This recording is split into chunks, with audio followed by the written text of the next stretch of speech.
சட்டமன்ற தேர்தலில் தாவேகா சார்பில் போட்டியிட விரும்புவோர்களுக்கு இன்று முதல் விருப்ப மனு விநியோகம் செய்யப்படுகிறது. அதாவது தமிழகத்தில் இன்னும் சில மாதங்களில் சட்டமன்ற தேர்தல் நடைபெற உள்ள நிலையில் தமிழகத்தில் உள்ள 234 சட்டமன்ற தொகுதிகளிலும் தாவேகா சார்பில் போட்டியிடுவோர்களுக்காக விருப்ப மனு இன்று முதல் பெறலாம் என அக்கட்சி சார்பில் ஏற்கனவே ஒரு அறிவிப்பு வெளியிடப்பட்டுள்ளது.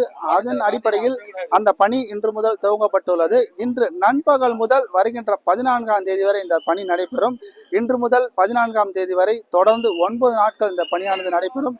இன்று மதிய முதல் மாலை 6 மணி வரையும், நாளை முதல் வருகின்ற 14ஆம் தேதி வரை காலை 10 மணி முதல் மாலை 6 மணி வரை இந்த பணி தொடங்கும். தமிழகத்தில் உள்ள 234 சட்டமன்ற தொகுதிகளில் தாவேகா சார்பில் போட்டியிட விரும்புபவர்கள் சென்னை கிழக்கு கடற்கரை சாலை பனையூரில் உள்ள தமிழக வெற்றி கழகத்தின் தலைமை அலுவலகத்தில் வழங்கப்பட உள்ள இந்த மனுக்களை பெற்று அதில் கேட்கப்பட்டுள்ள முழு விவரங்களையும் பூர்த்தி செய்து உரிய ஆவணங்களுடன் கொடுக்கப்பட வேண்டும்.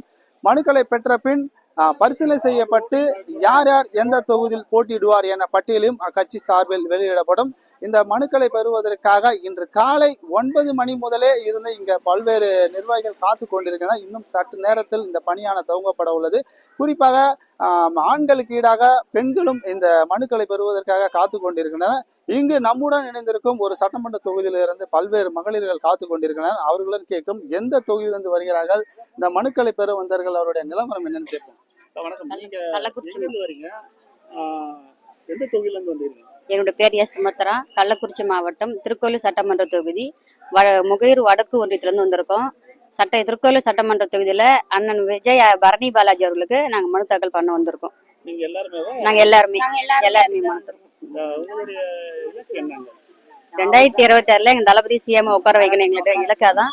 ஒரு மக்களுக்கு ஒரு பாதுகாப்பு கிடையாது, பெண்களும் மெயினா பாதுகாப்பு கிடையாது. அதுக்காகவே எங்க தலைவரை நாங்க சிஎம் உட்கார வைக்கணும். 2026 எங்க தளபதி தான் உட்காருவாரு.